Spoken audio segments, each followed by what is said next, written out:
Hello दोस्तों, स्वागत है सभी का। शानदार जानदार जिंदाबाद जबरदस्त तरीके से द्वारा शुरू होने वाला है अंतिम प्रहार। संपूर्ण विज्ञान, chemistry, biology, physics 500 plus PYQ और एमसीक्यू एक क्लास, सब कुछ खल्लास। विज्ञान का पेपर 4 मार्च।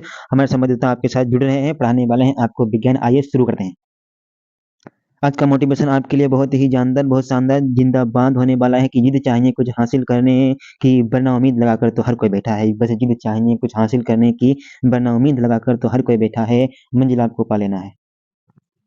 तो आपकी स्क्रीन के सामने पहला प्रश्न आ गया है। बहुत शानदार तरीके से यहाँ पे देखने वाले हैं। श्वेत श्याम फोटोग्राफी में प्रयुक्त होता है, क्या होता है? 2020 में पूछा गया। ये आपका केमिस्ट्री का सवाल है। एजीसीएल आपका प्रयुक्त होता है। ये पूरे के पूरे यहाँ पे 500 प्लस क्वेश्चन हैं, एमसीक्यूज हैं। ये आपके सभी पीवाईक्यू हैं, कोई भी किताब से नहीं लिया गया है। जो आपकी परीक्षा में पूछे जा चुके हैं वहीं से उठाया गया है। तो नीचे दी गई अभिक्रिया के संबंध में कौन सा कथन असत्य है? तो यहाँ पे ये आपकी अभिक्रिया है, ये वाली अभिक्रिया है। तो इस अभिक्रिया के संबंध में, इस अभिक्रिया के कथन में कौन सा कथन असत्य यहाँ पे बात की गई है? तो ऑप्शन नंबर आपका यहाँ पे कौन सा हो जाएगा, देख लेंगे शानदार तरीके से। तो ऑप्शन नंबर एक पहला हो जाता है, फिर एक आपका दूसरा हो जाता है। शीशा अपचयित हो रहा है। शीशा भैया जी कहाँ पे अपचयित हो रहा है इसमें? और कार्बन डाइऑक्साइड उपचयित हो रहा है, ये तो कतई गलत है। मतलब कि पहला और दूसरा कतई असत्य है। फिर उसके बाद दूसरी बात करने वाले हैं, तीसरा आपके सामने यहाँ पे भी है।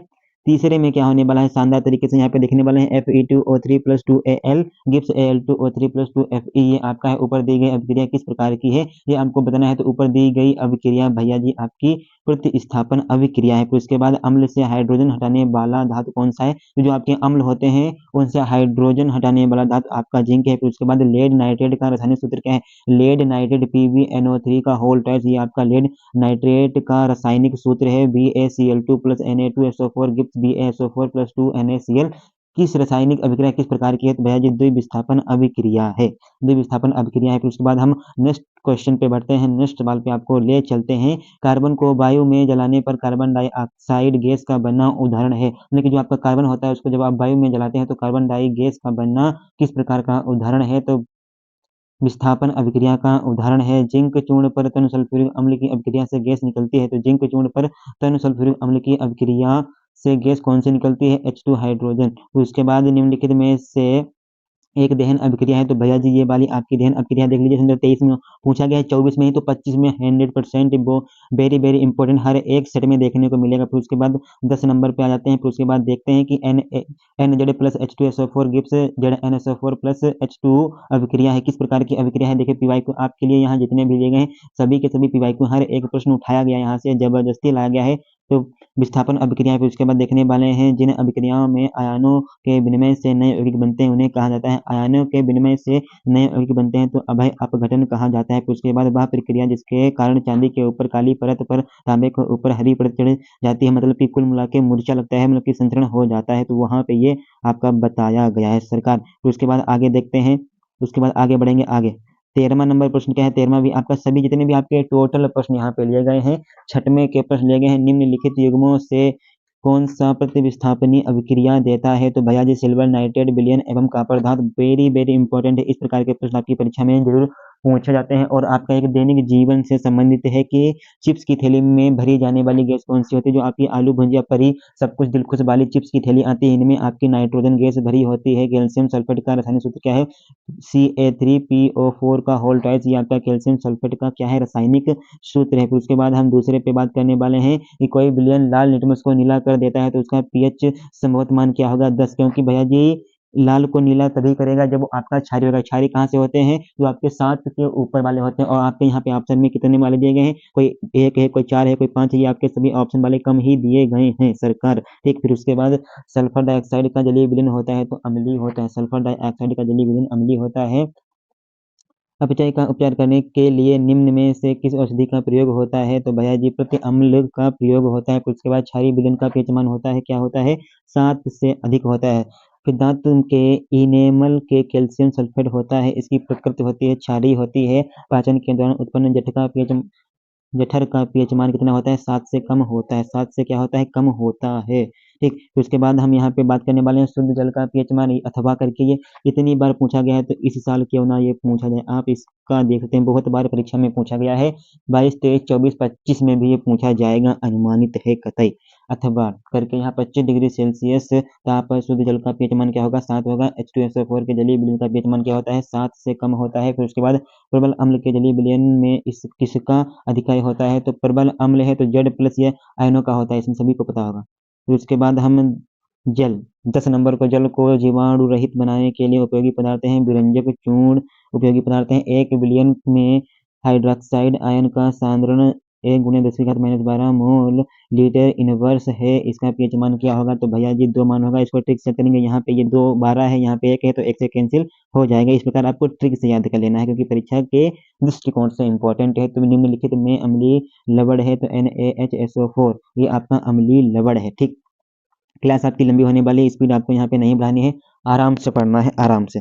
फिर निम्नलिखित में से कौन सा प्रबल वैद्युत अपघट्य नहीं है, तो प्रबल वैद्युत अपघट्य सोडियम एसीटेट नहीं है। ओके सरकार, निम्नलिखित में से कौन सा कथन उदासीन घोले के लिए असत्य है, तो भैया जी पीएच का मान 0 होता है, ये कतई भी गलत है क्योंकि भैया जी उदासीन तब होता है जब 7 मान होता है, लेकिन यहाँ पे कतई 0 बता दिए हैं तो 0 थोड़ी ना होगा।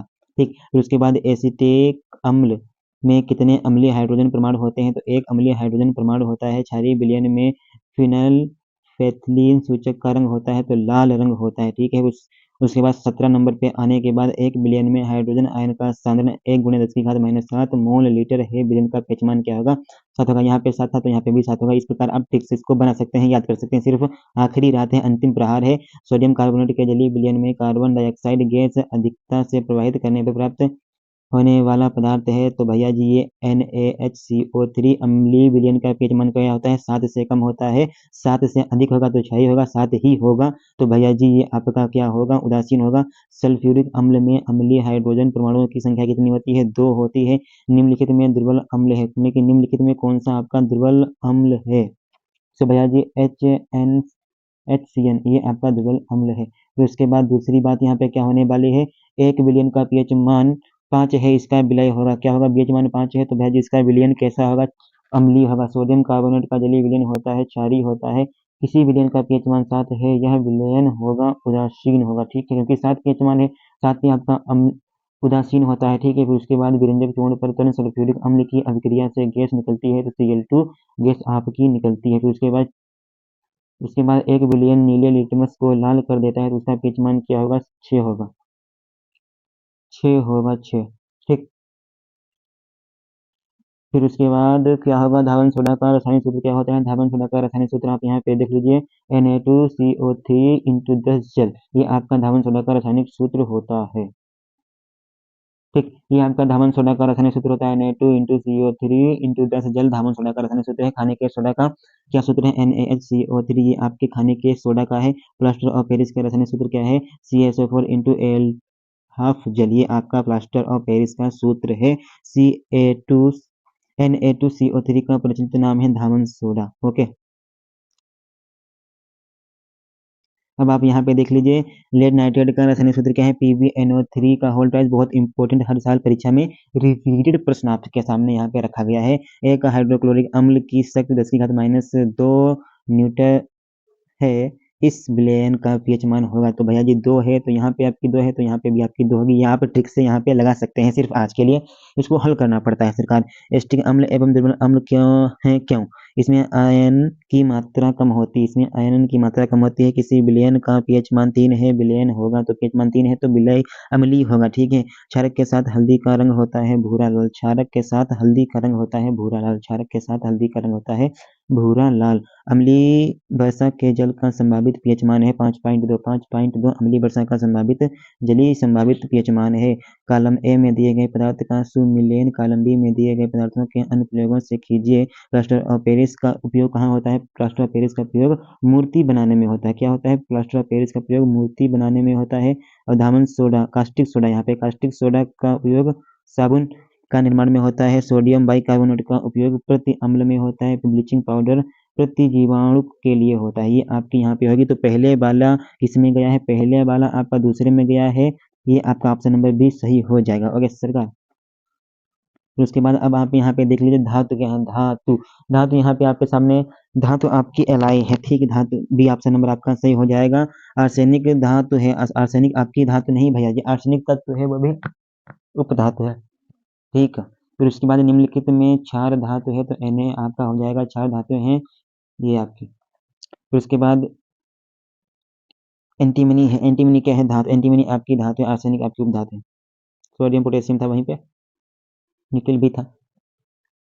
खाद्य पदार्थों को सुरक्षित रखने के लिए डिब्बे में जिंक के स्थान पर टीन का लेपन क्यों होता है? खाद्य पदार्थ में सुरक्षित रखने के लिए डिब्बों में जिंक के स्थान पर टीन का लेपन क्यों होता है? टीन अपेक्षाकृत कम क्रियाशील है। टीन अपेक्षाकृत कम क्रियाशील होती है, इसीलिए भैया जी इसमें जिंक के स्थान पर टीन का लेपन होता है।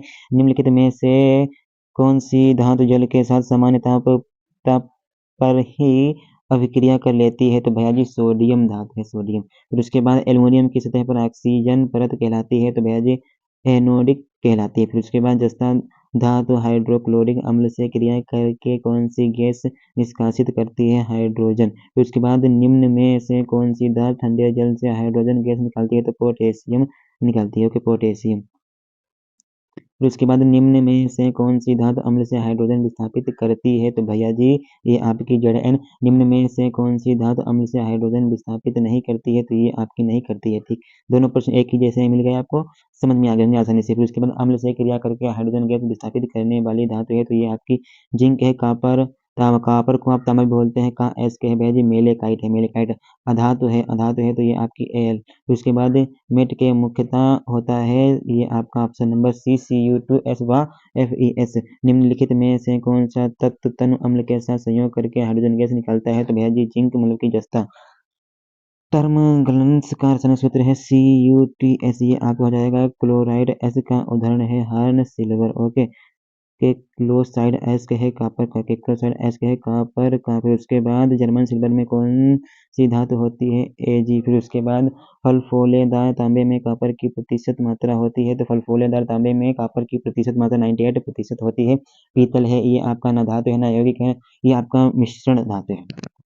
ठीक, वह प्रक्रिया जिसके कारण चांदी के ऊपर काली परत, ये आपका रिपीटेड प्रश्न आ गया। 24 वाला रिपीटेड है तो मान लीजिए कितना इंपॉर्टेंट है, बहुत इंपॉर्टेंट है। उसके बाद यहाँ पे कार्बन परमाणु की संयोजकता होती है, कितनी संयोजकता होती है? तो ऑप्शन नंबर आपका 4 सही हो जाएगा। ये 22 में भी आया है, 23 में आया है, 24 में भी आया है और भैया जी 25 में तो आएगा ही जरूर। ठीक, उसके बाद प्रोपेन का आणविक सूत्र है, आणविक सूत्र C3H8 है, इसमें 10 सहसंयोजक आबंध है। ठीक, ओके, ये भी बात सही है। खाना बनाते समय यदि बर्तन की थाली बाहर से काली हो रही है तो इसका मतलब है कि ईंधन पूरी तरह से नहीं जल रहा है। यह भी बात सही है। वायुमंडल में कार्बन निम्नलिखित में से किस रूप में रहता है? तो अल्प मात्रा में कार्बन मोनोऑक्साइड तथा कार्बन डाइऑक्साइड। ये आपका ऑप्शन नंबर बी सही होगा। यहाँ पे बकमिस्ट्री फ्लोरीन एक अपरूपक है तो कार्बन का। प्रोपेन का रासायनिक सूत्र क्या है भैया जी? ऑप्शन नंबर बी आपका हो जाएगा सही, C3H8। ये आपका साबुन के अणु में होता है। जलरागी शीर्ष तथा जल विरागी मुछ। यौगिक CH3 bond CH2 bond CHO का नाम है प्रोपेनॉल, ये आपका है। फिर प्रयोगशाला में सर्वप्रथम बनाने वाला कार्बनिक यौगिक का नाम क्या है? सर्वप्रथम बनने वाला कार्बनिक यौगिक आपका यूरिया है, बहुत ही इंपॉर्टेंट है, बहुत ही ज्यादा। ठीक, कौन सा कार्बनिक यौगिक असंतृप्त यौगिक है? तो एथिलीन, एथिलीन। ठीक, एथिलीन।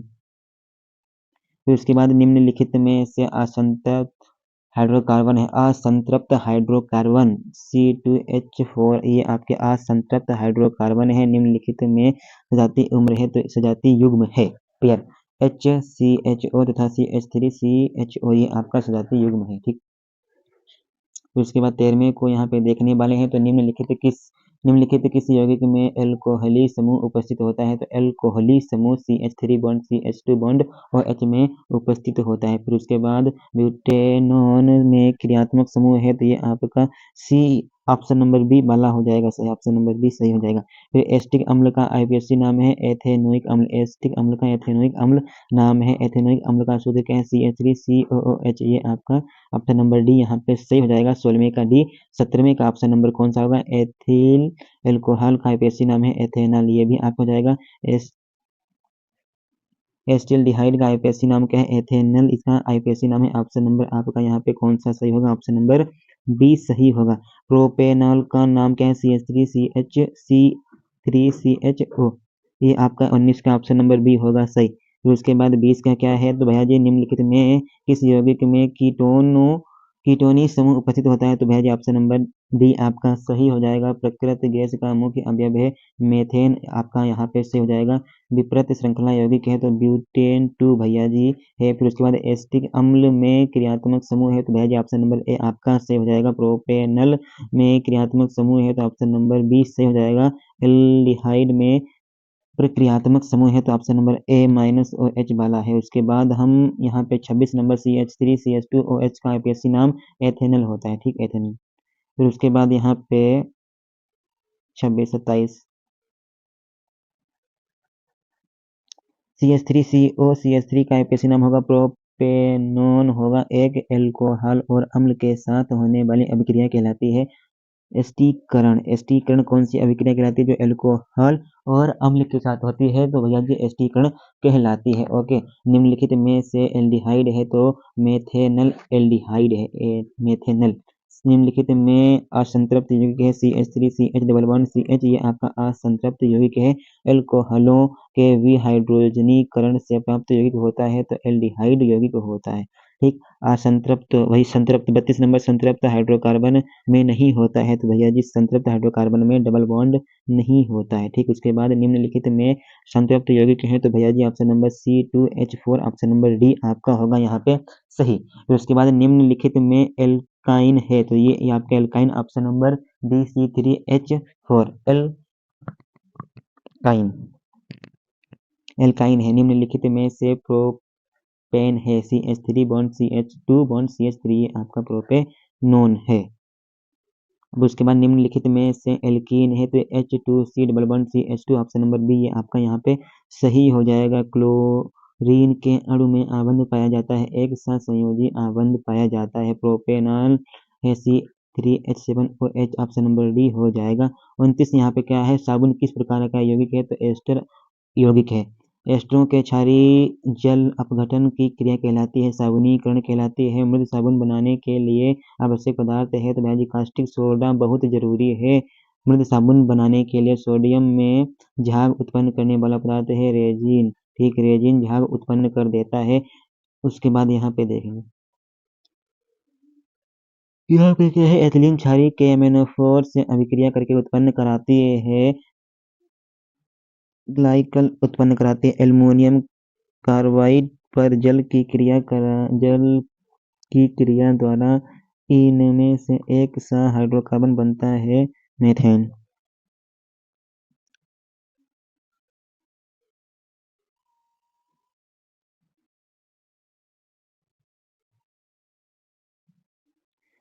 कॉलम ए में दिए गए यौगिकों का सम्मिलन कॉलम बी में दिए गए यौगिकों का करिए तो hello Alcon option number B हो जाएगा, और बी का ए हो जाएगा, सी का डी हो जाएगा और डी का सी हो जाएगा, तो ऑप्शन नंबर आपका भैया जी ए सही हो जाएगा। अब यहाँ पे बायोलॉजी में घुस पड़े हैं, यहाँ पे बायोलॉजी में घुस पड़े हैं तो बायोलॉजी भी ज़्यादा लंबा हमें लग रहा है कि सेशन नहीं होने वाला, आपका छोटा ही रहेगा। उम्मीद थी ज़्यादा की, लेकिन कम ही की अब रह गई है उम्मीद। मनुष्य में लाल ग्रंथियों की संख्या कितनी होती है, 3 जोड़ी मनुष्य में लाल ग्रंथियां पाई जाती हैं, कितनी, 3 जोड़ी। भोजन को निगलते समय इसे घाटी द्वारा वायु मार्ग में जाने से रोकता है तो एपिग्लिटिस रोकता है, एपिग्लिटिस रोकता है। प्रचलित रूप से ऊर्जा ग्रह कहलाता है तो माइट्रोकार्डिया कहलाता है, माइट्रोकार्डिया कहलाता है। क्या माइट्रोकार्डिया कहलाता है। दाएं निलय से अशुद्ध रक्त किस अंग में जाता है, फेफड़ों में जाता है। दाएं से जाएगा तो फेफड़ों में जाएगा, ओके सरकार। पल्मोनरी शिरा रक्त लाती है, फेफड़ों से शुद्ध रक्त आता है बाएं अलिंद से। फिर उसके बाद हीमोग्लोबिन महत्वपूर्ण भूमिका निभाता है, श्वसन में महत्वपूर्ण भूमिका निभाता है। मनुष्य के हृदय में कोष्ठों की संख्या कितनी होती है, मनुष्य का जो हृदय है उसके 4 भाग होते हैं। आहार नली किसी के आकार की संरचना किसकी होती है, ग्रहणी की होती है, ठीक, ग्रहणी की होती है। पीतरस पीतरस का स्त्रवण, पीतरस का स्त्रवण आपका यकृत से होता है। फिर द्वार कोशिकाएं पाई जाती हैं, बाह्य रंध्रों में पाई जाती हैं। मनुष्य में प्रमुख उत्सर्जी अंग है तो भैया जी वृक्क है। बोमेन संपुट भाग है तो वृक्क नलिका का ये भैया जी भाग है। लाइकोजेनिस क्रिया से बनता है तो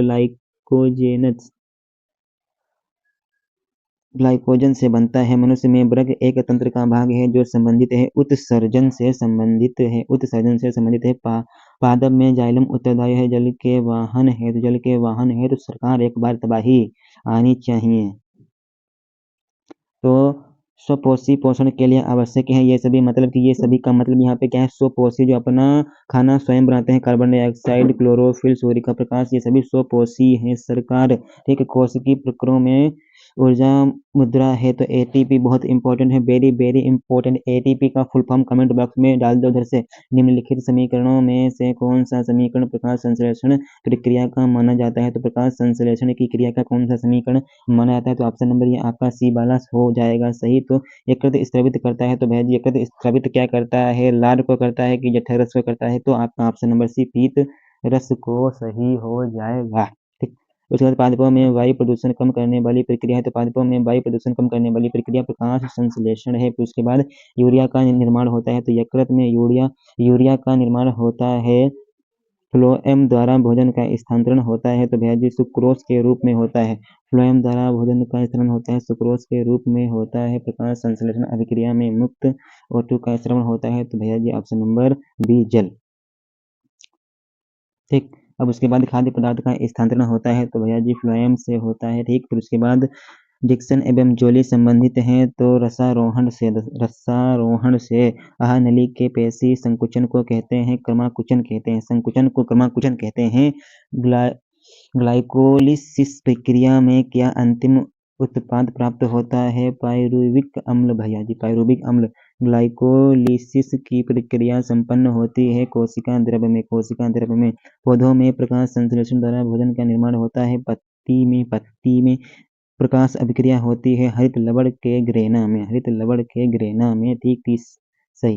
फिर उसके बाद हरित लवण के स्ट्रोमा में कौन सी क्रिया होती है? अप्रकाशीय अभिक्रिया होती है, ऑप्शन नंबर बी सही हो जाएगा। फिर उसके बाद 32 पे यहाँ पे पहुंचते हुए धुआंधार तरीके से आपकी मंजिल को आपके पास लाते हुए दिल्ली अब्दुल नहीं, रक्त का लाल रंग किस पदार्थ की उपस्थिति के कारण होता है? हीमोग्लोबिन के कारण या हीम आपको वहां पे दिख सकता है। रुधिर के कितने समूह होते हैं? रुधिर के 2 समूह होते हैं। गर्मियों के दिनों में किस कारण दोपहर के पौधे मुरझा जाते हैं? बाष्पों उत्सर्जन की अधिकता के कारण दोपहर में पौधे मुरझा जाते हैं। ठीक है, फिर भैया जी जठर रस स्रावित होता है, जठर रस स्रावित करने वाली जठर ग्रंथि पाई जाती है, तो भैया जी ऑप्शन नंबर सी अमाशय, अग्न्याशय नहीं अमाशय होगा यहाँ पे। वह कौन सी शिरा है जिसमें शुद्ध रुधिर प्रवाहित होता है? तो पल्मोनरी शिरा आपका यहाँ पे है। ठीक, फिर मनुष्य में दुग्ध ग्रंथियां किसकी रूपांतरित रचना है? तो भैया जी श्वेत ग्रंथियां। ठीक, ओके। उसके बाद हम यहाँ पे 38 पे आ गए। क्लोरोप्लास्ट के ग्रेना में बनते हैं एटीपी तथा NADP इंटू 2H, ये आपके बनते हैं।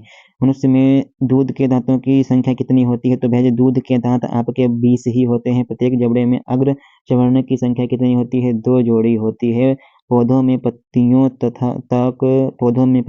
जल तथा खनिज लवण स्थानांतरित होते हैं जाइलम द्वारा। ऊर्जा की मुद्रा होती है एटीपी होती है। मनुष्य में ग्रास नली की लंबाई होती है, जो आपकी ग्रास नली या खाद्य नली होती है, इसकी लंबाई कितनी होती है भैया जी?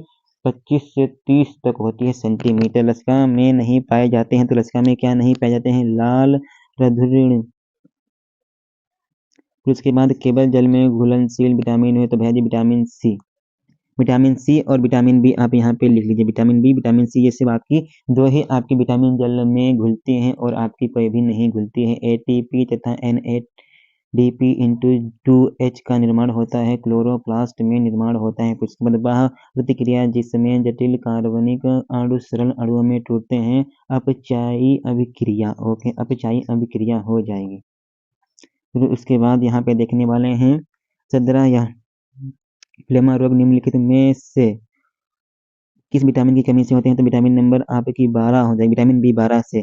क्लोरोफिल अवशोषित करता है प्रकाश ऊर्जा को, यह अवशोषित करता है। निम्नलिखित में से विषमपोषी नहीं है, तो भैया जी मानीफ्लट नहीं है। मूत्र निर्माण होता है, तो भैया जी कहाँ होता है? वृक्क में होता है। लार में कौन सा एंजाइम पाया जाता है? तो इमाइलेज भी पाया जाता है। ठीक, उसके बाद वह जैव प्रक्रम जिसके द्वारा हानिकारक पदार्थों का निष्कासन शरीर से होता है, तो उत्सर्जन, मतलब कि खराब पदार्थ आपके शरीर से कैसे निकलते हैं? तो उत्सर्जन क्रिया से निकलते हैं। प्रकाश संश्लेषण के दौरान निम्न में से कौन सी एक क्रिया नहीं होती है? तो भैया जी ग्लूकोज का पायरुविक अम्ल से विखंडन, ये आपकी नहीं होती है, तो ऑप्शन नंबर डी लास्ट वाला सही हो जाएगा। उसके बाद क्विंटन के बारे में निम्न में से कौन सा कथन सत्य नहीं है? तो ऑप्शन नंबर डी, यह क्रिया माइटोकार्डिया में संपन्न होती है, कतई गलत है, कतई।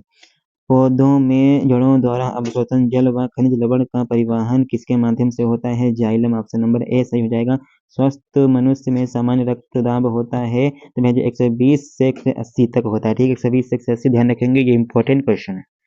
जठर ग्रंथियां उपस्थित होती हैं, अमाशय से उपस्थित होती हैं। प्रकाश संश्लेषण के दौरान क्या नहीं संश्लेषित होता है? तो CO2 संश्लेषित नहीं होता है। कुपिका वायु कोशिका पाई जाती है फेफड़ों में। ये ऑप्शन नंबर बी आपका यहाँ पे सही हो जाएगा।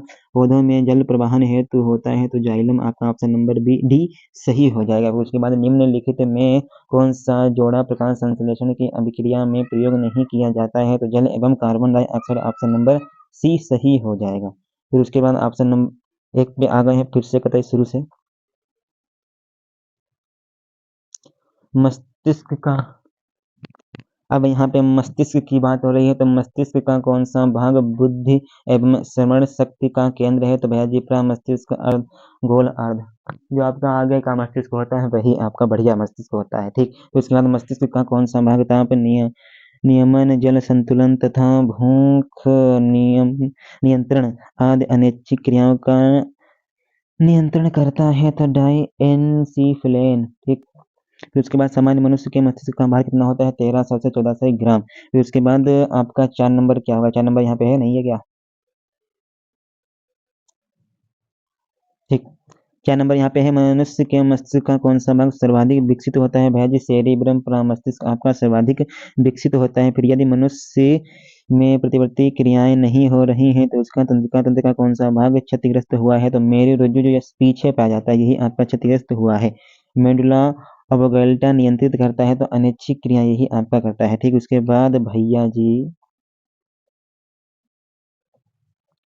मनुष्य में मेरुरज्जु से निकलने वाली तंत्रिकाएं कितनी होती हैं? कितनी जोड़ी? तो 31 जोड़ी आपकी मेरुरज्जु से तंत्रिकाएं निकलती हैं। कितनी तंत्रिकाएं निकलती हैं? तो भैया जी देख लीजिए कितनी तंत्रिकाएं हैं, 31 जोड़ी तंत्रिकाएं हैं। मादा लिंग हार्मोन कहलाता है तो भैया जी एस्ट्रोजन कहलाता है। फिर उसके बाद अगले प्रश्न पे यहाँ पे बढ़ते हुए आपको आपकी मंजिल के पास ले जाते हैं। तो यहाँ पे उस हार्मोन्स का नाम लिखिए जो बिना निषेचन के बीज रहित फल प्राप्त करने के लिए उपयोग किया जाता है, ऑक्सीजन।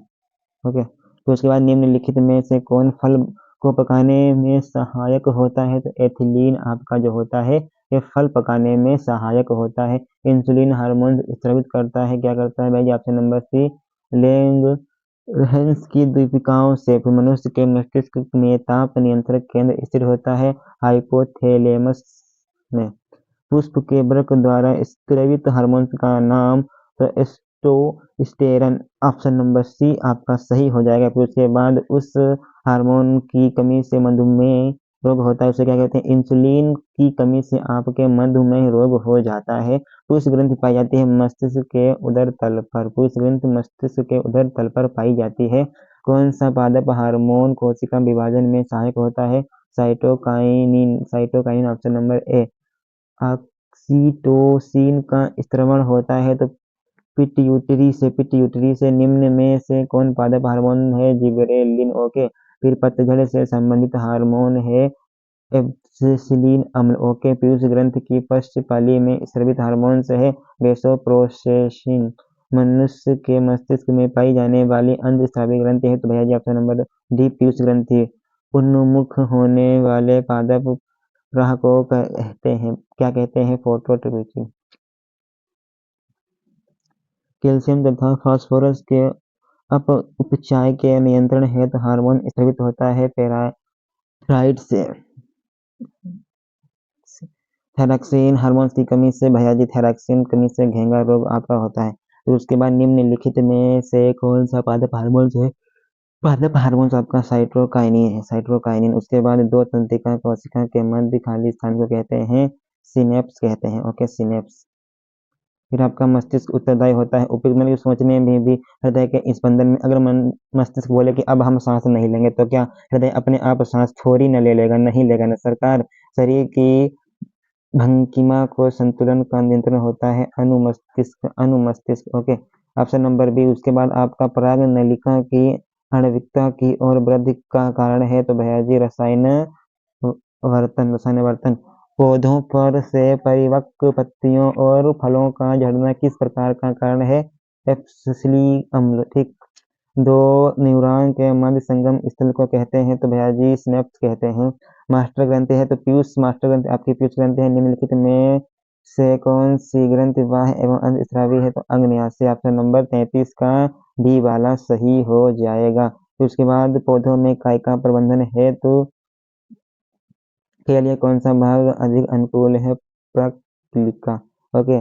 जाइगोट के अणुसूत्रों की संख्या कितनी होती है? 2 पाई होती है। निषेचन के बाद पुष्प का कौन सा भाग फल में बदल जाता है? तो भैया जी अंडाशय बदल जाता है। अंडाशय। परागकणों परागकणों का परागकोश में वर्तिकार्य का स्थानांतरण कहलाता है परागकण कहलाता है। फिर उसके बाद द्विनिषेचन विशेष लक्षण आवर्तबीजी पादपों का। तो ऑप्शन नंबर बी सही हो जाएगा। कितना? ऑप्शन नंबर बी सही हो जाएगा। फिर उसके बाद एक पुष्प के स्त्री केसर के मध्य भाग को कहते हैं वृत्तिकार्य कहते हैं। निषेचन के दौरान परागकण से निकलने वाली पराग नलिका सामान्यतः किसके द्वारा बीजाणु में प्रवेश करती है? तो अंड द्वार से प्रवेश करती है। फिर उसके बाद यहाँ पे बात करने वाले हैं मुकुलन पाया जाता है तो भैया जी हाइड्रा में पाया जाता है। पुष्प के कितने भाग होते हैं? Very very important. पुष्प के कितने भाग होते हैं? 4 भाग होते हैं। एक पराग नलिका में नर युग्मक की संख्या कितनी होती है? तो नग 2 होती है। परिवार नियोजन की स्थायी विधि क्या है? बेसोक्टोमी। अलैंगिक जनन मुकुलन द्वारा होता है तो ईस्ट में होता है। ईस्ट में निम्न में से कौन मानव के मादा जनन तंत्र का भाग नहीं है? शुक्रवाहिका।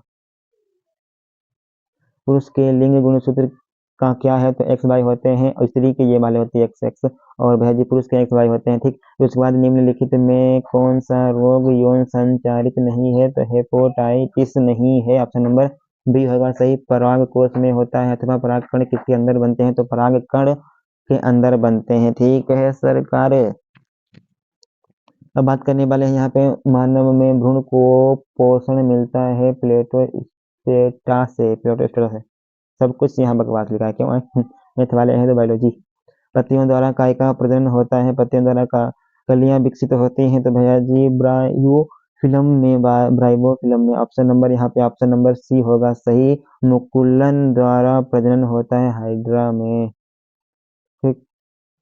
निम्न में से किस पौधों में पुष्प अलैंगिक होते हैं? पपीता में। मादा जनन तंत्र के किस भाग में कॉपर टी स्थापित किया जाता है? तो भैया जी गर्भ आशय में। ठीक। गर्भ आशय में। द्विखंडन विधि द्वारा अलैंगिक जनन होता है अमीबा में। ऑप्शन नंबर ए होगा सही। पुनरुद्ध भवन होता है हाइड्रा और प्लेनेरिया में। पुनरुद्ध भवन जरूर। हाइड्रा प्लेनेरिया से बहुत ही ज्यादा प्रश्न यहाँ पे बनता है। शुक्राणु का निर्माण होता है तो वृक में शुक्राणु का निर्माण होता है। सामान्य एक रंगी नर पुष्प में नहीं पाया जाता है तो वृत्तिकार्य ऑप्शन नंबर डी आपका होगा यहीं पे सही। फिर उसके बाद टी.एच. मॉर्गन ने आनुवांशिक प्रयोग किस प्रकार किया? तो भैया जी फल मक्खी। तो मात्र आपकी आधे घंटे की क्लास और बची आधा घंटा। 1 घंटे की प्लस की यह वीडियो आपकी बनने वाली। इससे ज्यादा 2 घंटे की तो बहुत मुश्किल ही हो जाए शायद, लेकिन बहुत कम ही चांस है कि 2 घंटे की हो पाएगी। पृथक्करण का नियम प्रस्तुत किया था? तो भैया जी गेगर जान मेंडल ने किया था। ऑप्शन नंबर सी होगा आपका यहीं पे सही।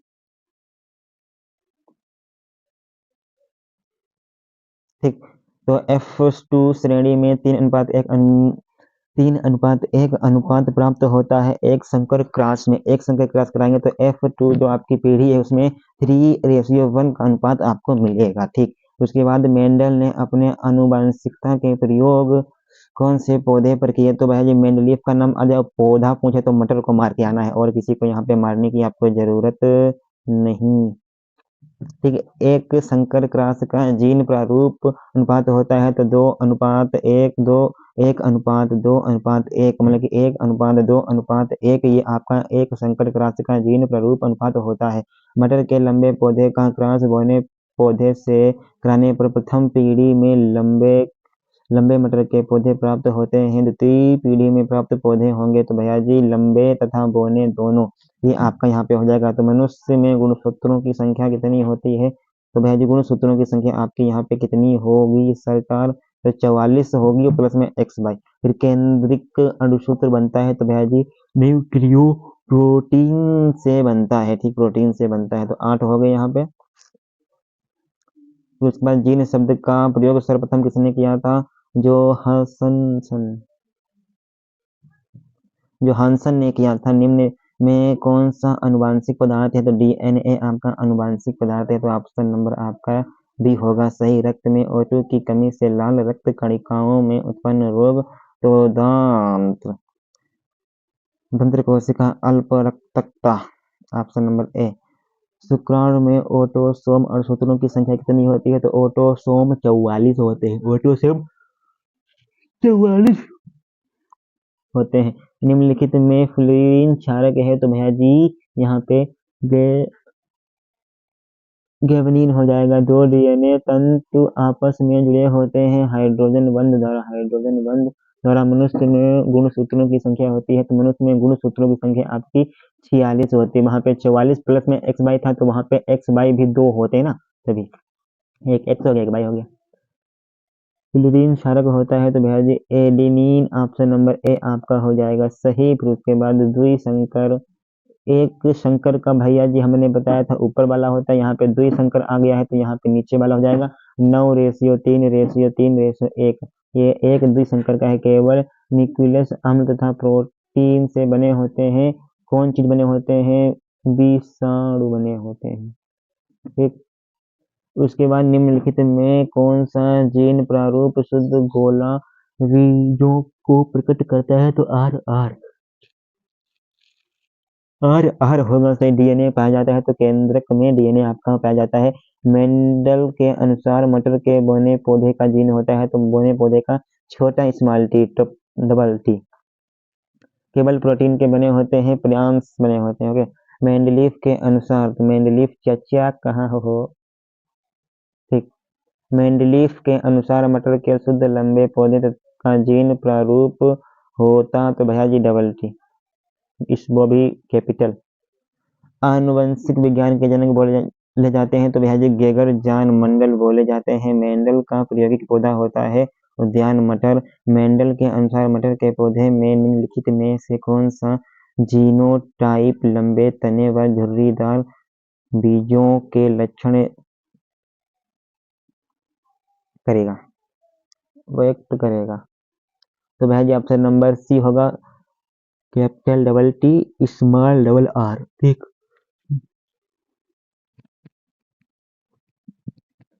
उसके बाद यहाँ पे ऑप्शन नंबर आपका सी सही होता हुआ। फिर उसके बाद मेंडल प्रसिद्ध हैं आनुवंशिकता के क्षेत्र में, मेंडल प्रसिद्ध हैं। मटर के लंबे पौधे टीटी और बोने पौधे टीटी स्मॉल टी के मध्य क्रॉस कराने पर प्रथम सतत पीढ़ी से मिलेंगे सभी लंबे पौधे। अच्छा जी, फिर उसके बाद आ जाइए बहुत इंपॉर्टेंट फिजिक्स की आपकी केमिस्ट्री और बायोलॉजी आपकी यहीं पे हो गई समाप्त। अब बात करने वाले हैं निम्न में से कौन सा पदार्थ लेंस बनाने के लिए प्रयुक्त नहीं किया जाता है? मतलब कि लेंस बनाना है तो इनमें से जो आपके नीचे ऑप्शंस दिए हैं कौन सा पदार्थ यूज नहीं होगा, यूजलेस है? तो ऑप्शन नंबर डी, मिट्टी का प्रयोग थोड़ी ना कर देंगे। किसी बिंब का अवतल दर्पण द्वारा बना प्रतिबिंब आभासी, सीधा तथा बिंब से बड़ा पाया गया वस्तु की स्थिति कहाँ होनी चाहिए? तो भैया जी दर्पण के ध्रुव तथा मुख्य फोकस के बीच, ऑप्शन नंबर डी आपका होगा सही। किसी वस्तु का वास्तविक एवं बड़ा प्रतिबिंब बनाने के लिए उसे अवतल दर्पण की किस स्थिति में रखना चाहिए? दर्पण के ध्रुव पर ऑप्शन नंबर होगा इसमें भी सही सी। किसी अवतल दर्पण द्वारा वस्तु के आकार के बराबर वास्तविक और उल्टा प्रतिबिंब बनता है। वस्तु की स्थिति होगी वृत्ता केंद्र पर। ओके, वृत्ता केंद्र पर। 5 नंबर में क्या होगा? किसी वस्तु से बड़ा आभासी प्रतिबिंब बनाने वाला दर्पण अवतल दर्पण। फिर उसके बाद एक अवतल दर्पण द्वारा किसी वस्तु का एक वास्तविक उल्टा और अधिक छोटा प्रतिबिंब बनता है। वस्तु की स्थिति होगी अनंत पर। ठीक, अनंत पर। परावर्तन के नियम सदैव सत्य होते हैं। केवल अवतल दर्पण के लिए, केवल उत्तल, केवल समतल दर्पण के लिए उपयुक्त सभी, ये सभी आपका ऑप्शन होगा इसमें सही। ऑप्शन नंबर डी होगा इसमें आपका सही। एक प्रकाश किरण अवतल दर्पण के वृत्ता केंद्र से होते हुए दर्पण के पृष्ठ पर आपतित होती है। परावर्तन कोण का मान होगा 0 डिग्री। 0 डिग्री। किसी गोलीय दर्पण तथा किसी पतले गोलीय लेंस दोनों की फोकस दूरियां प्रत्येक -25 सेंटीमीटर है। फोकस तथा लेंस तथा दर्पण संभवतः है दोनों अवतल। ठीक, फिर उसके बाद यहाँ पे बात करने वाले हैं किसी गोली दर्पण तथा किसी पतले गोली लेंस दोनों की फोकस दूरियां -25 सेंटीमीटर है। दर्पण तथा लेंस संभवतः होगा दोनों अवतल। ठीक, किसी दर्पण में आप चाहे जितनी भी दूरी पर खड़े हो आपका प्रतिबिंब सदैव सीधा प्रतीत होगा। संभव दर्पण है सदैव केवल अवतल, केवल उत्तल, अवतल यहाँ पे नहीं होगा सरकार। ठीक, उसके बाद किसी शब्दकोश डिक्शनरी में पाए गए छोटे अक्षरों को पढ़ते समय आप निम्न में से कौन सा लेंस पसंद करेंगे? 50 सेंटीमीटर फोकस दूरी का उत्तल लेंस, ऑप्शन नंबर ए होगा सही। एक अवतल लेंस द्वारा किसी वस्तु का प्रतिबिंब प्रतीत होता है तो भैया जी ऑप्शन नंबर होगा सही, ऑप्शन नंबर होगा सी, इसमें भी सही। ठीक, दो माध्यमों के सीमा पृष्ठ पर एक प्रकाश की किरण लंबवत आपतित होती है तो अपवर्तन कोण होगा 0 डिग्री। इसके बाद निम्न में से कौन सा कथन सही नहीं है? तो ऑप्शन नंबर डी, प्रकाश एक अंधेरे तरंग है। भैया जी कहाँ तरंग है? तो उसके बाद उत्तल दर्पण से बनने वाले प्रतिबिंब की प्रकृति होगी आभासी तथा सीधी। आभासी व सीधी। वृत्त त्रिज्या का मात्रक होता है तो ये सभी वृत्त त्रिज्या का मात्रक मीटर भी हो सकता है, मिलीमीटर भी हो सकता है, सेंटीमीटर भी हो सकता है, इसीलिए इसका ऑप्शन होगा डी सही, ये सभी। एक अवतल दर्पण की वृत्तता त्रिज्या 12 सेंटीमीटर है तो इसकी फोकस दूरी पूछेगी तो भैया जी अवतल है तो -6, फोकस दूरी पूछी है तो वृत्तता त्रिज्या आधी कर देंगे। अगर भैया जी अवतल है तो माइनस, उत्तल होगा तो प्लस। ठीक, फिर उसके बाद एक गोलीय दर्पण की वक्रता त्रिज्या 30 सेंटीमीटर है तो फोकस दूरी पूछ रहा है तो वक्रता त्रिज्या 30 सेंटीमीटर है तो भैया जी 15 कर देंगे, 15 ऑप्शन नंबर यहाँ पे आपका हो जाएगा सही। फिर उसके बाद अवतल दर्पण के फोकस पर रखी वस्तु का प्रतिबिंब बनता है अनंत पर बनता है। एक अवतल दर्पण की फोकस दूरी 20 सेंटीमीटर है, दर्पण के उत्तल पृष्ठ की वक्रता त्रिज्या क्या होगी? तो भैया जिसमें फोकस दूरी दी गई है, वक्रता त्रिज्या पूछ रहा है तो इसको हम डबल कर देंगे बस। तो ऑप्शन नंबर यहाँ पे डी 20 होगा सही। क्यों होगा 20 से? क्योंकि फोकस दूरी आपकी 10 दी गई है तभी। तो उसके बाद समतल दर्पण के सामने एक वस्तु दर्पण से 20 सेंटीमीटर की दूरी पर रखी है, दर्पण से प्रतिबिंब की दूरी होगी तो भैया जी 10 ही रहेगी। 23 क्या है? समतल दर्पण की फोकस दूरी होती है तो समतल दर्पण की फोकस दूरी अनंत पर होती है। ठीक, अनंत पर होगी। किसी दर्पण की फोकस दूरी एवं वक्रता त्रिज्या के बीच का संबंध क्या होता है? F बराबर R/2, ये आपका सूत्र भी होता है फोकस दूरी निकालने का, F बराबर R/2। फिर उसके बाद आप यहाँ पे देखेंगे किसी अवतल दर्पण द्वारा आभासी सीधा तथा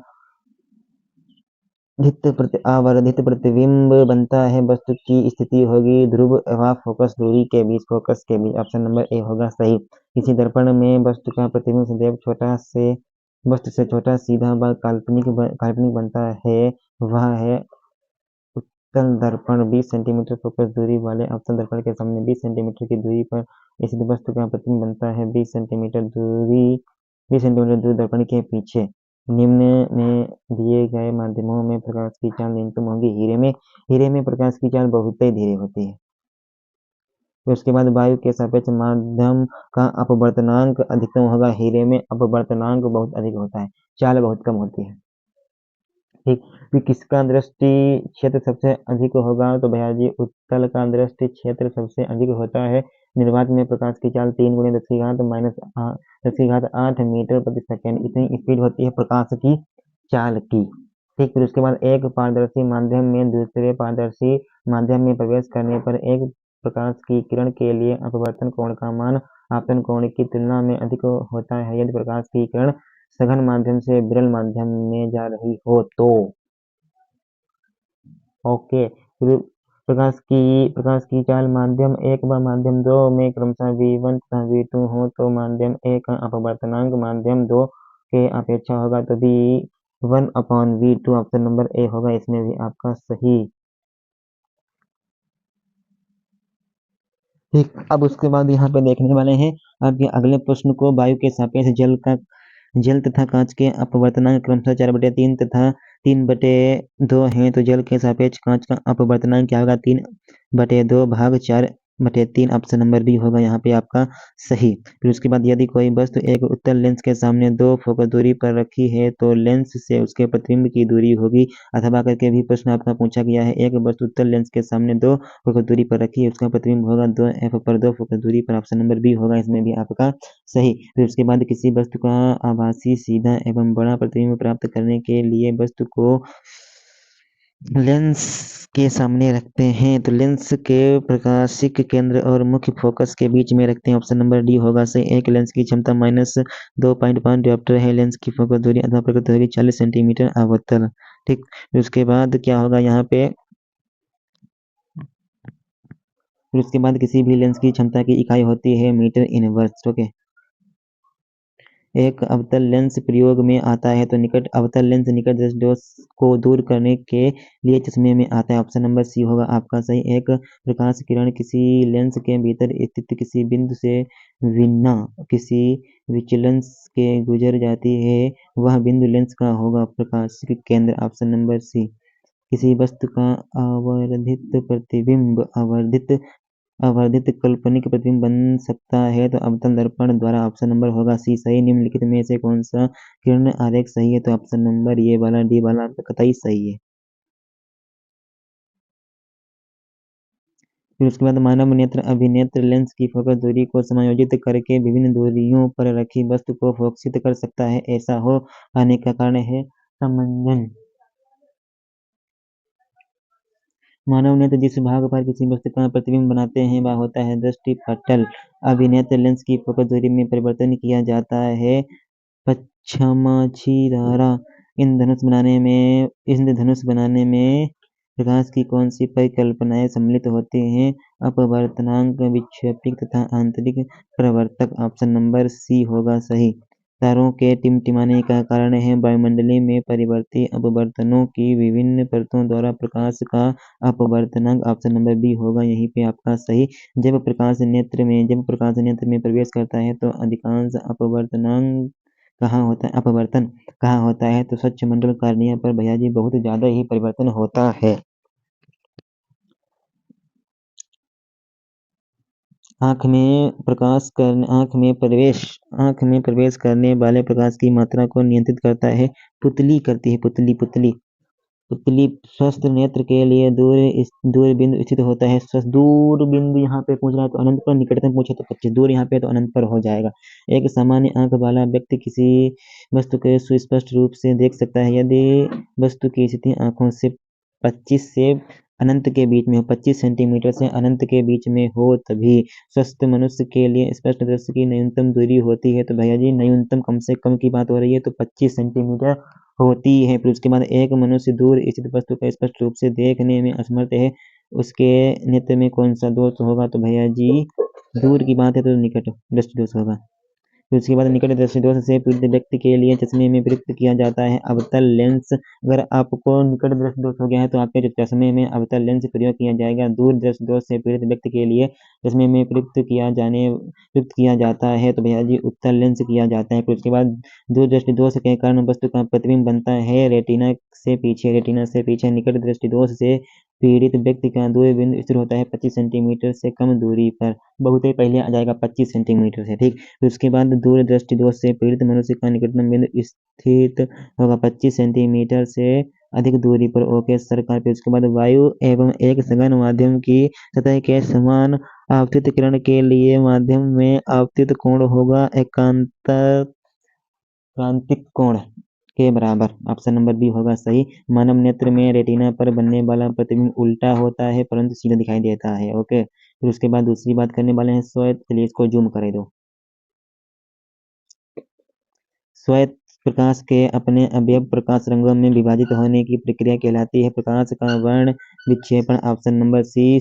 सूर्य समोच्चकृत प्रतीत होता है दोपहर के समय में यदि वस्तु के सापेक्ष कांच का अपवर्तनांक 3/2 है तो कांच के सापेक्ष वायु का अपवर्तनांक 2/3 हो जाएगा, मतलब कि उल्टा हो जाएगा। यहाँ पे जब श्वेत प्रकाश प्रिज्म से गुजरता है तो सर्वाधिक विचलन होता है बैंगनी रंग का। ओके, बैंगनी रंग का होता है। फिर उसके बाद यहाँ पे बात करने वाले हैं जब श्वेत प्रकाश कांच के प्रिज्म से गुजरता है तो न्यूनतम विचलन होता है तो भैया जी लाल रंग का बहुत विचलन होता है, बहुत विचलन। ठीक, श्वेत प्रकाश के साथ रंगों में से किस रंग की तरंग दैर्घ्य सबसे अधिक होती है, तो लाल रंग की तरंग दैर्घ्य सबसे अधिक होती है। कांच का अपवर्तनांक अधिकतम होता है बैंगनी रंग के लिए। ठीक, फिर उसके बाद बैंगनी रंग के लिए कांच का अपवर्तनांक होता है अधिकतम होता है बैंगनी रंग के लिए। अब यहाँ पे बात करने वाले हैं कांच का अपवर्तनांक न्यूनतम होता है लाल रंग के लिए, अधिकतम होता है बैंगनी रंग के लिए। ओके, इसके बाद प्रकाश में वायु की चाल 3 × 10⁻⁸ मीटर प्रति सेकंड है। जल अपवर्तनांक 4/3 में प्रकाश की चाल होगी तो भैया जी 2.25 × 10⁸ मीटर प्रति सेकंड, ये आपकी इसकी चाल हो जाएगी। फिर उसके बाद 28 नंबर सवाल को देखिए, वायु में प्रकाश की चाल 3 × 10⁸ मीटर प्रति सेकंड है। 3.3/2 अपवर्तनांक वाले कांच में इसकी चाल क्या होगी तो 2 × 10⁸ मीटर प्रति सेकंड हो जाएगी। एक इलेक्ट्रॉन पर आवेश होता है तो एक इलेक्ट्रॉन पर कितना आवेश होता है -1.6 × 10⁻⁻19 कूलम, ये आपका होता है। विद्युत धारा का मापन करते हैं एमीटर द्वारा करते हैं। प्रतिरोध का मात्रक होता है ओम होता है। प्रत्येक 4 ओम प्रतिरोध वाले 4 चालक तारों को समांतर क्रम में जोड़ने पर तुल्यता प्रतिरोध होगा। तो भैया जी 4 को जोड़ेंगे तो भैया जी 4 आ जाएगा ना, 4/4 हो जाएगा। 1.5 वोल्ट विद्युत वाहक बल के सेल का आंतरिक प्रतिरोध 3 ओम है तो सेल से प्राप्त धारा का अधिकतम मान होगा 3 एम्पियर। हो गए 3 एम्पियर। 3 एम्पियर। विद्युत धारा का मान एसआई मात्रक में तो भैया जी एसआई मात्रक में एम्पियर होता है। एक प्रोटॉन पर विद्युत आवेश की मात्रा प्लस 1.6 × 10⁻⁻19 कूलम होता है। ओम के नियम का सूत्र B = IR, बीर बीच को बोल देते हैं। किसी चालक में 2 एम्पियर की धारा प्रवाहित हो रही है, 2 सेकंड में चालक से गुजरने वाले आवेश की मात्रा होगी 4 कूलाम होगी। Okay, 4 coulomb. तो उसके बाद यहाँ पे 10 वाले को देखेंगे, यदि R प्रतिरोध के 2 प्रतिरोधों को समांतर क्रम में जोड़ा जाए तथा एक R प्रतिरोध को इनके श्रेणी में जोड़ा जाए तो परिणामी प्रतिरोध होगा। तो भैया जी ऑप्शन नंबर सी होगा सही। 3R/2 प्रतिरोध R के किसी तार के टुकड़े को 5 बराबर भागों में काट दिया जाता है। इन टुकड़ों को फिर परस्पर क्रम में संयोजित कर देते हैं। यदि संयोजन का तुल्य प्रतिरोध R' है तो R/R' अनुपात का मान 25 होगा। ठीक, ये आपका हो जाएगा। R तथा 2R ओम के प्रतिरोधों को श्रेणी क्रम में जोड़ने पर कुल प्रतिरोध R1 तथा समांतर क्रम में जोड़ने पर R2 है, तब R1/R2 मतलब कि 9 में आपका 2 हो जाएगा। तब 4 विद्युत चालकों को समायोजन बनाने पर उनका परिणामी प्रतिरोध न्यूनतम होगा। सभी को समांतर क्रम में जोड़ा जाए। किसी परिपथ में लगे विभवांतर को स्थिर रखते हुए परिपथ के प्रतिरोध को 3 गुना कर दिया जाता है। परिपथ में धारा हो जाएगी 1/3, 1/3। फिर उसके बाद यहाँ पे देखने वाले हैं बहुत आसान तरीके से, इसमें हम ये वाला कुछ आपको करना होगा सरकार। ठीक, कॉपी पे रखते करेंगे सवाल है। किसी धातु के तार में विद्युत धारा का प्रवाह होता है मुक्त इलेक्ट्रॉनों के द्वारा 1 माइक्रो ओम का मान होता है 10⁻⁻6 ओम। किसी तार की लंबाई उसकी प्रारंभिक लंबाई की 3 गुनी करने पर उसका प्रतिरोध हो जाएगा 9 गुना हो जाता है। किसी विद्युत चालक का प्रतिरोध निम्नलिखित में किस बात पर निर्भर करता है तो चालक का आकार। फिर उसके बाद एक चालक से प्रति सेकंड 10 इलेक्ट्रॉन का आवेश प्रवाहित हो रहा है तो इस तार में प्रवाहित धारा का मान होगा D 1.6 × 10⁻⁻18 एम्पियर। ध्यान में रखेंगे इन सवालों को, बहुत इंपॉर्टेंट चैप्टर। फिर उसके बाद निम्नांकित परिपथ में A एवं B बिंदुओं के बीच का विभवांतर कितना होगा तो ऑप्शन नंबर -1 वोल्ट हो जाएगा। ओके सरकार, -1 वोल्ट हो जाएगा। आपके घर की टीवी में एक LCD इंडिकेटर लगा है जो 0.75 वोल्ट एवं 100 mA पर कार्य करता है। इसकी शक्ति क्या होगी तो 75 मेगावाट हो जाएगी। ओम के नियम के अनुसार विभवांतर तथा धारा के बीच ग्राफ होगा, सरल रेखा का ग्राफ होता है। फिर उसके बाद 2 चालक तार, इसको पढ़ लीजिए, बहुत इंपॉर्टेंट है। 2 चालक तार जिनके पदार्थ लंबाई तथा व्यास समान है, इस किसी विद्युत परिपथ में पहले श्रेणी क्रम में फिर समांतर क्रम में संयोजित किए जाते हैं। विद्युत तथा समांतर क्रम संयोजन में उत्पन्न ऊष्मा का अनुपात 1.4 होगा। निम्नलिखित में से कौन सा पद विद्युत परिपथ में विद्युत शक्ति को निरूपित नहीं करता? I²R। फिर उसके बाद यदि विद्युत शक्ति P तथा प्रतिरोध R से व्यक्त होता है तब विद्युत धारा व्यक्त होगी तो भैया जी √P/R, ये आपका हो जाएगा। 27 क्या है? 27 वाला भी आपको यहाँ पे होमवर्क करने की जरूरत है। 27 और 28 ये प्रश्न आपको होमवर्क करने की जरूरत है। फिर उसके बाद यहाँ पे क्या होगा, इस वाले को आपको देखना है।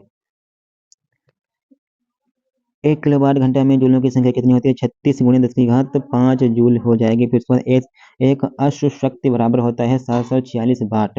ठीक, फिर उसके बाद विद्युत शक्ति का मात्रक होता है वाट होता है। विद्युत शक्ति की इकाई या मात्रक वाट है बराबर। ठीक, फिर उसके बाद विद्युत ऊर्जा की इकाई होगी किलोवाट घंटा। फिर 220 - 100 वाट के विद्युत बल्ब के तन का प्रतिरोध होगा। तो भैया जी ये भी आपका सवाल है 484 ओम। फिर उसके बाद ये सवाल भी आपका होमवर्क के लिए वाला है, सवाल लगाने वाले हैं सब। फिर उसके बाद विद्युत के घरेलू उपयोग के लिए मूल्य 2.3 प्रति यूनिट है। यहाँ यूनिट का अर्थ 1 किलोवाट घंटा होता है। यूनिट भैया जी 1 किलोवाट घंटा ही होता है, चाहे भी 1.3 रुपया यहाँ पे आपको ये दिया गया था, वहाँ से आपको टेंशन लेने की बात नहीं है, वहाँ पे ध्यान ही नहीं देना है कतई भी। एक इलेक्ट्रॉन वोल्ट तुल्य होगा 1.6 × 10⁻⁻⁰ जूल। एक विद्युत बल्ब पर 12 वोल्ट तथा 30 वाट लिखा है। इससे प्रवाहित हो सकने वाली अधिकतम विद्युत धारा 2.5 एम्पियर 2.5 एम्पियर भैया। फिर दो विद्युत बल्बों की सामर्थ्य क्रमशः 60 वाट और 100 वाट है। दोनों 220 वाट पर कार्य करते हैं। इनके प्रतिरोधों का अनुपात होगा 5/3। 5/3। एक मेंस में R1 व R2 प्रतिरोधों के दो तार समांतर क्रम में जोड़े जाते हैं। यदि इनमें प्रवाहित धारा क्रमशः L1 तथा L1 नहीं I है I1 तथा I2 हो एवं प्रति सेकंड ऊष्मा क्रमशः H1 और H2 हो तो ऑप्शन नंबर सी होगा सही। एक विद्युत केतली से होकर प्रवाहित विद्युत धारा को दोगुना कर दिया जाता है, उत्पन्न ऊष्मा हो जाएगी 4 गुनी। फिर उसके बाद यहाँ पे देख लीजिए, किसी विद्युत केतली में प्रवाहित धारा 3 गुनी कर देने पर केतली में उत्पन्न ऊष्मा कितनी हो जाएगी? 9 गुनी हो जाएगी। गुनी वाले सवाल इंपॉर्टेंट है इस फिजिक्स में से। ठीक, गुनी वाले सवाल इंपॉर्टेंट है फिजिक्स में से। दो चालक तार जिनके पदार्थ लंबाई तथा व्यास समान है किसी विद्युत परिपथ में पहले श्रेणी क्रम में और फिर परस्पर क्रम में संयोजित किए जाते हैं। श्रेणी क्रम तथा परस्पर क्रम में उत्पन्न ऊष्माओं का अनुपात क्या होगा? 4:1 होगा। तब बढ़ाने पर किसी चालक का प्रतिरोध बढ़ता है। फिर उसके बाद किलोवाट घंटा मात्रक होता है विद्युत ऊर्जा का। अत्यधिक ऊर्जा प्रतिरोध वाला पदार्थ कहलाता है विद्युत रोधी किसी मकान में। ये भी आपका सवाल भैया जी करने वाला है, इसमें तेज में पूछा गया था। लखीमपुर की बात कर रहे हैं यहाँ पे।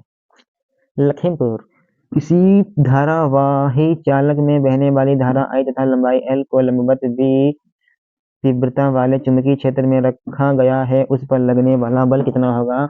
IVL, मतलब कि सब कुछ हो जाएगा गुणे गुणा, सब कुछ हो जाएगा गुणे गुणा। ठीक, IVL ऑप्शन नंबर ये वाला सही।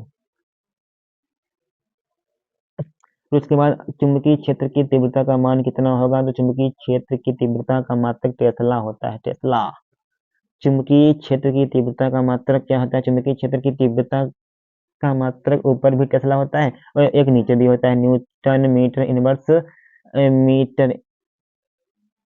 इनवर्स। ओके, कौन सा मात्रक चुंबकीय क्षेत्र का नहीं है? तो न्यूटन मीटर स्क्वायर नहीं है। चुंबकीय क्षेत्र का मात्रक है वेबर मीटर की घात -2। ये आपका हो जाएगा। फिर एक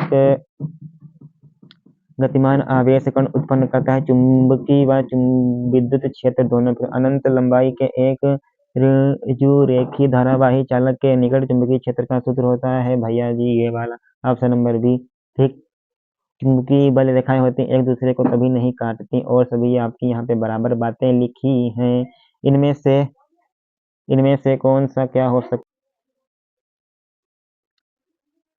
इनमें से कौन सा कथन असत्य है? तो भैया जी यहाँ पे चुंबकीय क्षेत्र रेखाएं परस्पर एक दूसरे को काटती हैं। भैया जी कतई नहीं काटती हैं, तो गलत ही है। तो उसके बाद एक विद्युत धारावाही चालक के कारण उत्पन्न चुंबकीय क्षेत्र की दिशा ज्ञात करने के लिए निम्नलिखित में से किस नियम की सहायता लेते हैं? तो दाहिने हाथ के अंगूठे का नियम लेते हैं। ओके सरकार। इससे चुंबकीय क्षेत्र में ध्रुवों के बीच किसी विद्युत धारावाही चालक पर लगने वाले बल की दिशा ज्ञात करने के लिए उपयुक्त नियम है तो मैक्सवेल के पेच का नियम है। ओके, पेच का नियम है, पेच का नियम। उसके बाद यहाँ पे बात करने वाले हैं किसी लंबी सीधी धारावाही परिनलिका के भीतर चुंबकीय क्षेत्र की तीव्रता होती है सभी बिंदुओं पर समान होती है। फिर उसके बाद किसी प्रोटॉन का निम्नलिखित में से कौन सा गुण किसी चुंबकीय क्षेत्र में प्रयुक्त गति करते समय परिवर्तित हो जाता है? यहाँ से एक से अधिक उत्तरसंज्ञा हटो, बेग ही सही है सरकार। धारावाही पर ये भटका जाने के लिए अक्सर भटक जाते हैं जो लोग जिन्हें सितारे मिल जाते हैं। ठीक, तो उसके बाद धारावाही धारावाही वृत्ताकार कुंडली में फेरों की संख्या n गुना बढ़ाने पर कुंडली के केंद्र पर उत्पन्न चुंबकीय क्षेत्र n गुना बढ़ता है। n गुना बढ़ता है सरकार, n गुना बढ़ता है। निम्न में से कौन सा आहार नली का निर्माण करता है? तो घास, बकरी, मानव। पहले घास होगी, फिर घास को बकरी खाएगी, बकरी को इंसान खा जाएंगे। ओके, फिर उसके बाद यहाँ पे क्या होगा? एक आहार नली में तीसरे पोषी स्तर का हमेशा कौन होता है? तो भैया जी मांसाहारी प्राणी। ये आपको याद होगी, टेली आहार नली वाली याद कराई होगी, या नहीं है तो देख लीजिए जाके टेक्स्ट बुक में, आराम से याद हो जाएगी। किसी खाद्य श्रृंखला के प्रत्येक उच्च पोषण स्तर में अजैविक अपघटनीय फीड का नीसी में की क्रमशः बढ़ती मात्रा कहलाती है जैव अपवर्धन। ओजोन के अपघटन का मुख्य कारण है क्लोरोफ्लोरोकार्बन यौगिक। ओके, दिए गए चित्र में एक पिरामिड में विभिन्न पोषी स्तर दिखाए गए हैं, बताइए कि किस पोषी स्तर पर सबसे अधिक ऊर्जा उपलब्ध होती है? तो भैया जी यहाँ पे T1 सबसे जो नीचे रहेगा उसमें सबसे जल्दी, सबसे ऊपर होगा उसको बहुत ऊर्जा कम मिल पाएगी। निम्न में से कौन सा से पर्यावरण मैत्री व्यवहार कहलाते हैं? तो उपयुक्त सभी जितने भी आपके हैं सभी पर्यावरण के व्यवहारी हैं, दोस्त हैं। बहुत अभी आपके सामने बहुत प्रश्न हैं। एक खाद्य श्रृंखला हमेशा प्रारंभ होती है उत्पादक द्वारा, ठीक। फिर जैविक घटकों में आते हैं उत्पादक, उपभोक्ता, अपघटक, सभी के सभी, ठीक। उसके बाद यहाँ पे क्लोरोफ्लोरोकार्बन का प्रयोग होता है इनमें सभी, रेफ्रिजरेटर में, एयर कंडीशनर में, फोम में, सभी में आपका CFC गैस का प्रयोग होता है। मनुष्य खाद्य श्रृंखला के अनुसार होता है सर्वाहारी, ऑप्शन नंबर डी। तो उसके बाद ग्रीन हाउस प्रभाव किसके द्वारा प्रदर्शित होता है? उपयुक्त सभी ग्रीन हाउस प्रभाव N2O, CO2, CFC carbon gas. घास, गड्ढे, मेंढक, सांप और मोर से बनी एक खाद्य श्रृंखला में खतरनाक रसायन DDT का सर्वोच्च संतुलन होगा मोर। ओके सरकार, एक खाद्य स्तर से दूसरे खाद्य स्तर पर कितनी ऊर्जा का नियंत्रण होता है? 10% मात्र। अगर हमने कुछ खाया तो जो कुछ को खाया उसकी ऊर्जा हमें 10 ही मिलेगी, कतई नहीं मिल पाएगी, ठीक, कतई नहीं मिल पाएगी। फिर उसके बाद यदि उत्पादक घास में संचित खाद्य ऊर्जा 10,000 कैल है तो निम्न खाद्य में कितनी पहुंचेगी? मतलब इसके पास थी भैया जी 10,000, फिर यहाँ पे आपकी बच गई कितनी? एक जीरो कट गया तो 1 2 3 ही बची, फिर एक जीरो कट गया, फिर आपकी कितनी बची? फिर एक जीरो कट गया, फिर ये आपकी कितनी बची? फिर आपकी 1 2 3 4 जगह जानी है, 1 2 3 4, सिर्फ आपकी एक बचेगी। तो ये आपकी कटती जाती है, सिर्फ 10% मिलती जाती है और यहाँ पे कुछ भी आपको नहीं मिलता है। खाद्य श्रृंखला में शाकाहारी जंतु होते हैं, तो भैया जी शाकाहारी कौन से होते हैं? जो प्राथमिक बाल होंगे वही शाकाहारी, और कोई यहाँ पे शाकाहारी नहीं होता है।